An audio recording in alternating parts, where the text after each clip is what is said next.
For the last couple of decades, the position of a candidate on the case of Roe v. Wade has been a litmus test for the electability of conservative candidates. In addition, Ken Ham has recently announced that he is going to be including a new exhibit in his Ark Encounter entitled Fearfully and Wonderfully Made, featuring the work of their own Dr. David Menton on the issue of abortion. This leads us to asking the seemingly absurd question of, what is a baby? In answering this question, I want to look at the history of abortion as well as the history of the position of the Church on this issue. When we examine this issue, we see such absurd statements as this. Well, when do we become a person? When I was woven together in the depths of the earth, a kind of another euphemism for the womb, your eyes, that is God's eyes, saw my unformed body. Man alive, that settles it right there. That settles the abortion issue. This is a situation that calls for a little cursing. But Granny doesn't curse. I know. I'll get some help from a professional. Godless engineer, do you think you could give me a hand? No problem, Granny. Oh, hell no! Thank you. And so now let's take a look at abortion. Let's have a chat.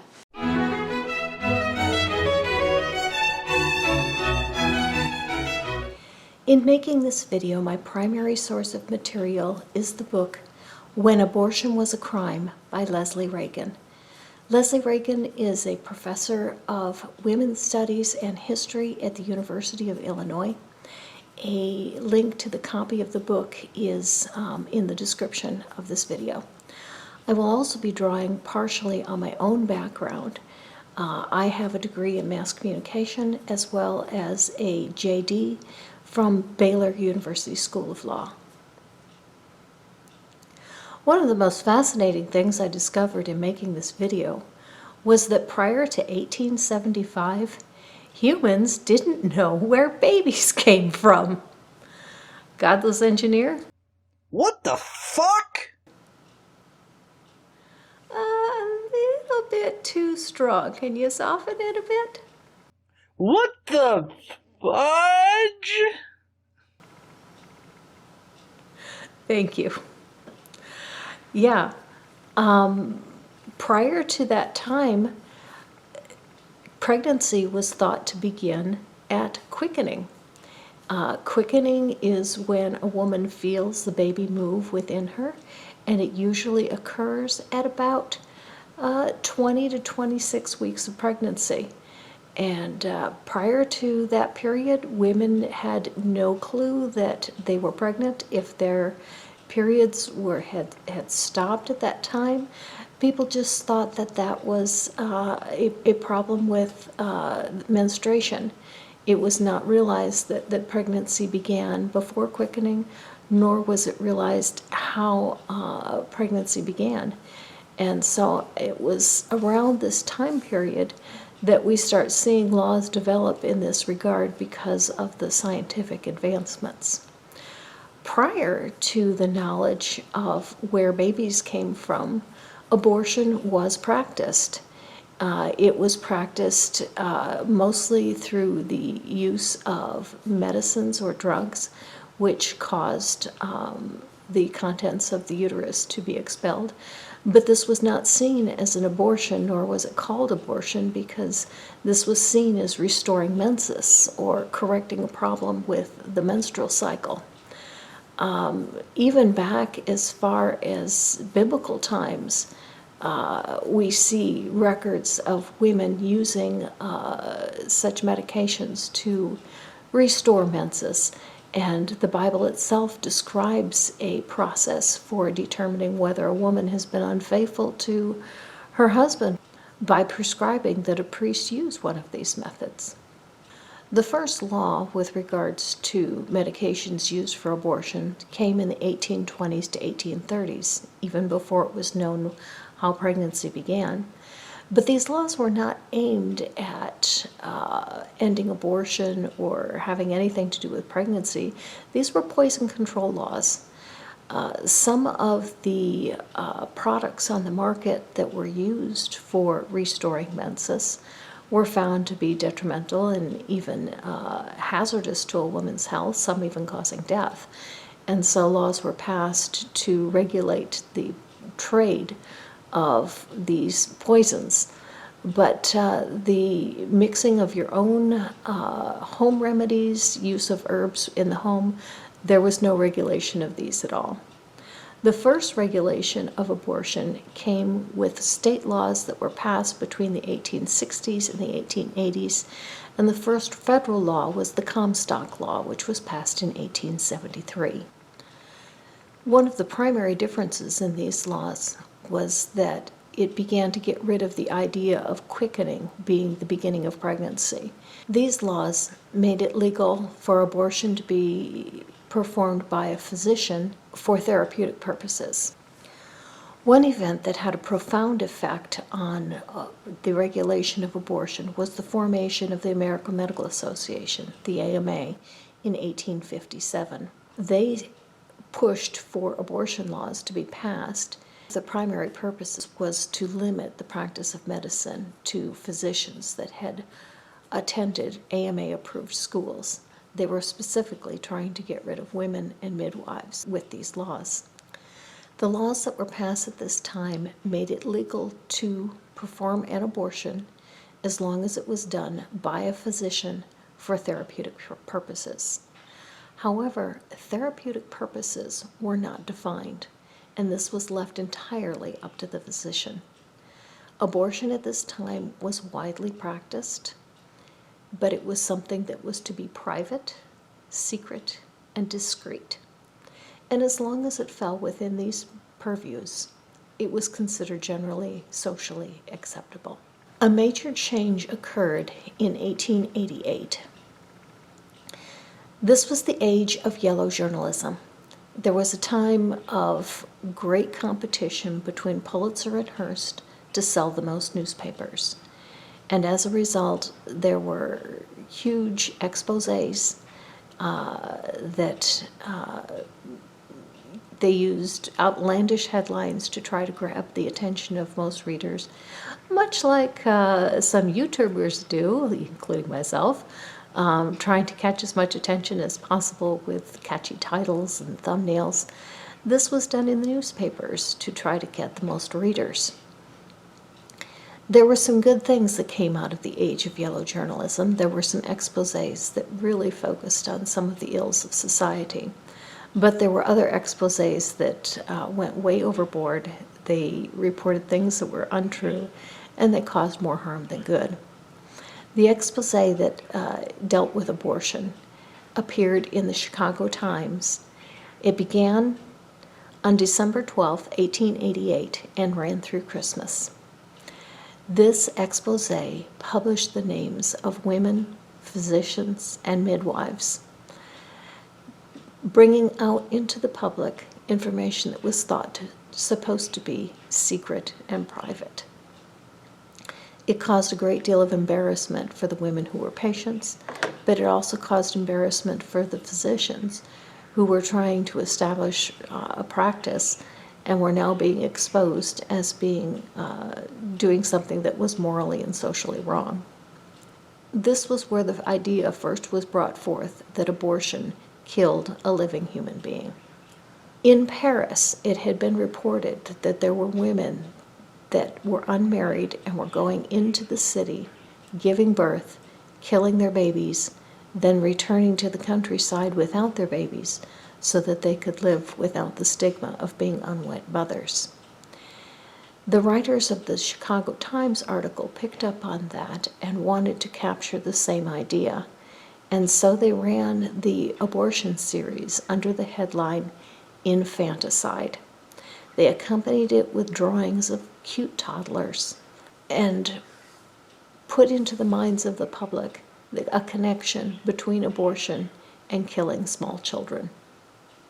One of the things that made this series of newspaper articles successful was Chicago was becoming a medical center for the country at the time. Also, the AMA had its headquarters located in Chicago. Having this expose showing that doctors and midwives were committing illegal acts within the city, so close to a medical hub and so close to the center of the AMA, caused great embarrassment for the medical profession. As a result, the AMA tried to crack down on what would constitute a therapeutic abortion. One thing the article showed was that there was no consensus in the medical community as to what conditions would permit a medical abortion. Up until now, this was entirely a private matter between a woman and her physician. The physician alone had the ability to determine whether or not a woman was in need of an abortion. We see the first of the religious issues arising at this point. The readership of the Chicago Times was primarily immigrants, and Irish Catholic immigrants at that. The Catholic Church said that all forms of birth control were wrong. Most people saw abortion as birth control, especially the use of medications rather than procedures, was seen as a birth control measure. Even the use of abortion methods was perceived by many women as being a form of birth control. Since the Catholic Church was against birth control, they were not in favor of any of these. Thus, the paper reported that Catholic women, wrongfully so, did not get abortions, and that abortion was entirely a Protestant problem.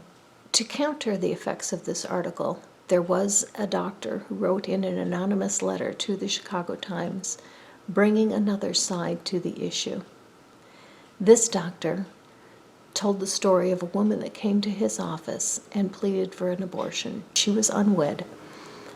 The doctor refused her because he did not see any medical reason for granting her an abortion, and 2 days later she committed suicide. The doctor asked the question, "We in the medical profession are supposed to preserve life. Did I do that?" In his article, the doctor referred to the developing fetus as an unconscious, imperfect germ. This was the first time that the development of a fetus was seen as a process rather than something that happened all at once. As you saw in the introduction, Dr. Minton seems to view the point at which a person becomes a human as something that happens all at once.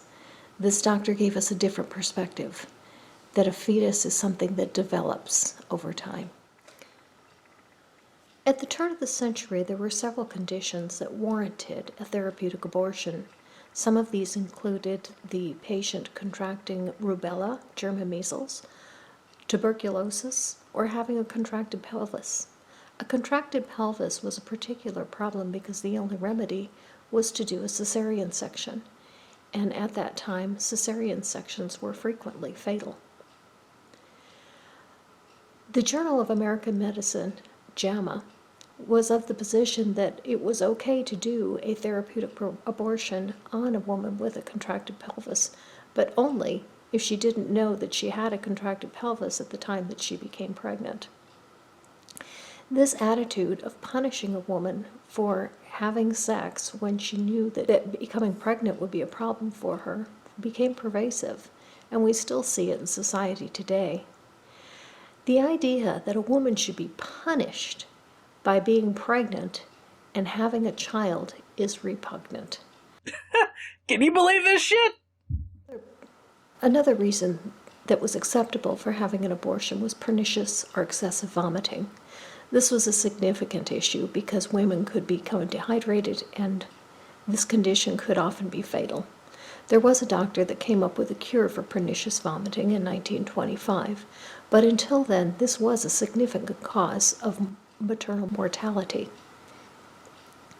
And thus, the symptoms of pernicious vomiting for a woman who didn't have it could be faked in order to obtain the abortion that she felt that she needed.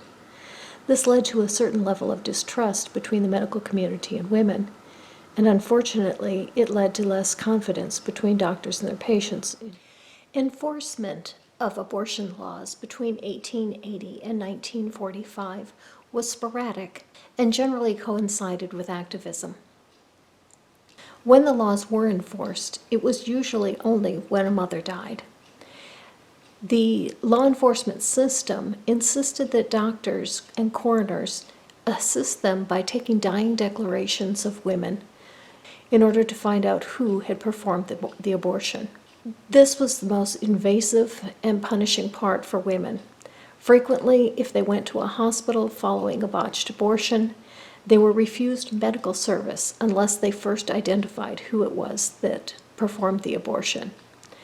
Women were subjected to questioning by men about not only the procedure but also their sexual activities. Occasionally, in order to enforce morality on men, it was believed that if men would marry unmarried women who became pregnant and started a family, everything would be as it should be. And thus there was pressure in that respect as well. And occasionally men were prosecuted under abortion laws if a woman died for failing to marry the woman and start a family. The 1930s saw a significant change in the reasons for abortion. It was common practice that if a woman was pregnant, when her employer found that out if she was working, she would be fired instantly. In the 1930s, during the Depression, jobs were hard to come by. If a woman came in to a doctor and said that she was married, she had 2 children, her husband was out of work, and she was pregnant, if her employer found out that she was pregnant, she would be fired and the family would no longer have any income. Because of the difficulty of finding work, the doctor realized that this was a significant problem, and doctors routinely granted abortions to women for economic reasons. Not only was there the issue of pregnancy while trying to work, but there was also the issue of insufficient work and insufficient funds for supporting a family. Many families were giving up their children to orphanages because they simply couldn't afford to feed them. Doctors routinely recognized that a woman who was married and had 2 children and came to him and said, "I can't afford any more children," was telling the truth, and doctors routinely gave abortions for economic as well as medical reasons. In the 1930s, abortion expanded among physicians as well for economic reasons. Most physicians practiced alone, and therefore they did have to please their employers, their patients, to some degree, particularly doctors that served the more affluent. If they refused an abortion to an affluent woman, she might take her business to another physician. Physicians, for financial reasons, were forced to provide abortions that women demanded.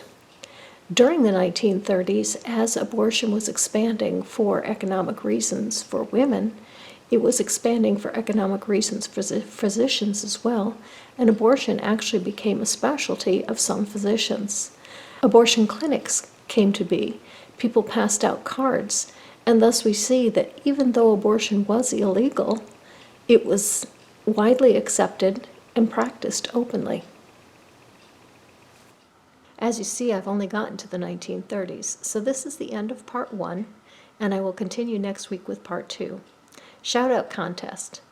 I'm wearing a sweatshirt that has the logo of another YouTuber. I know that you can't see much of it, and at this point you can't see any of it, but if you saw enough of it that you can identify whose sweatshirt I'm wearing, the first person to identify it in the comments, I will give a shout out to you in part 2 of this video. Thank you for joining me. Until next time, live your life.